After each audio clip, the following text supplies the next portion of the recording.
Peggy 18. In this 4-part series, get an inside look on the making of one of the most anticipated titles in gaming history. This is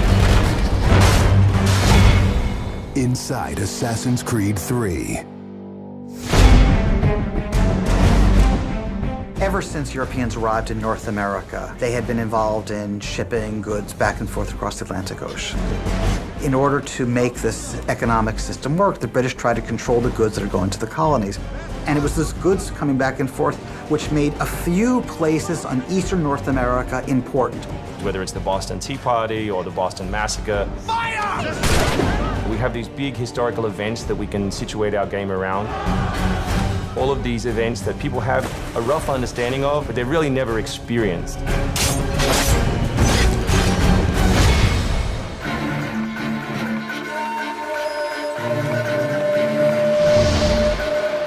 We had to go back and get our historian to find us accurate maps from the era of what Boston and New York looked like.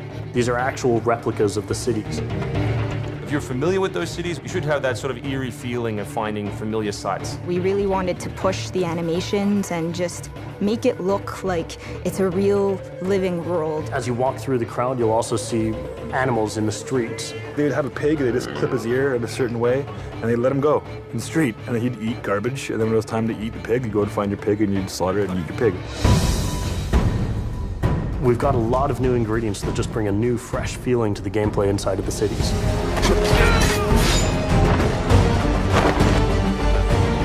We have these great new stalking zones that you're going to find throughout the cities. It's a great way for you to remain hidden from your enemies and actually be able to sneak up to them so that you could assassinate. We've got this amazing dynamic weather system in, so we can see not just the time of day passing, but also going in and seeing the same environments, not just in the summer, but in the winter as well.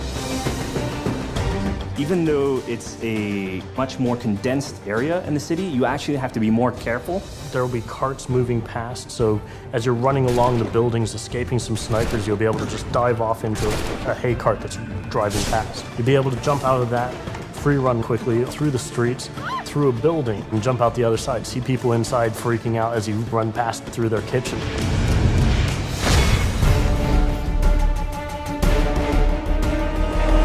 Living on the frontier was extremely difficult. Not only did you have harsh winters, cold, freezing temperatures, in the summer you had heat, humidity, so it was a gamble every year that you were out on the frontier, whether you're going to make it or not. For AC3, the biggest difference is just having access to the frontier. So this huge wilderness area that you can sort of explore at your own pace.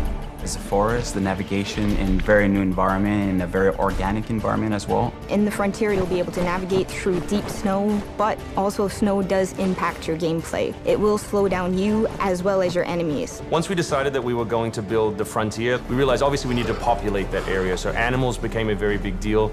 We have over 24 different species of animals in the game. There's an entire hunting loop that you can engage in.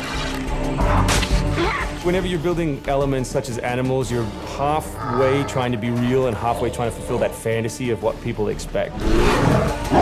One of the great new features we have in the frontier is the new tree running. Connor being really fluid and being able to navigate through the trees. The frontier is really our new playground.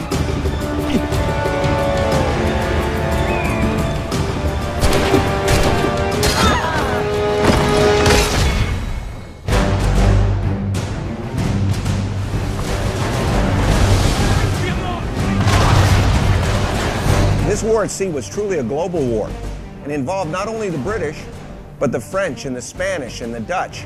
Naval engagement of that period was all about closing the distance. Boarding is the end game. You've got to be able to close with the enemy, get alongside, then get on board to steal his ship. You want to take that ship intact if you can, because that's where you get your prize. The prize is whatever is on that ship that you want. Naval warfare was absolutely decisive to success in the American Revolution. Commerce comes by sea, at the same time invaders come by sea. You control the sea and you control the conflict. It's a huge part of the historical period. The Revolution is won pretty much at Yorktown by a blockade of ships.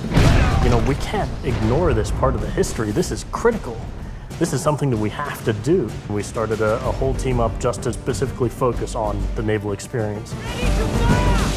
Naval combat has been a huge challenge. The technology of the wind, the water simulation has been a massive undertaking for the team. Initially, we didn't even think it was feasible because it's a big moving structure. It's a full simulation on high seas where Connor is controlling a ship, he's controlling a crew as well, so he's kind of the master and commander on the ship. Very exciting. I mean, you are on a moving vessel that is very much part of the sea itself. This is something that we wanted to engage in and build for the game. That was a huge challenge that we set ourselves and actually turned out pretty good.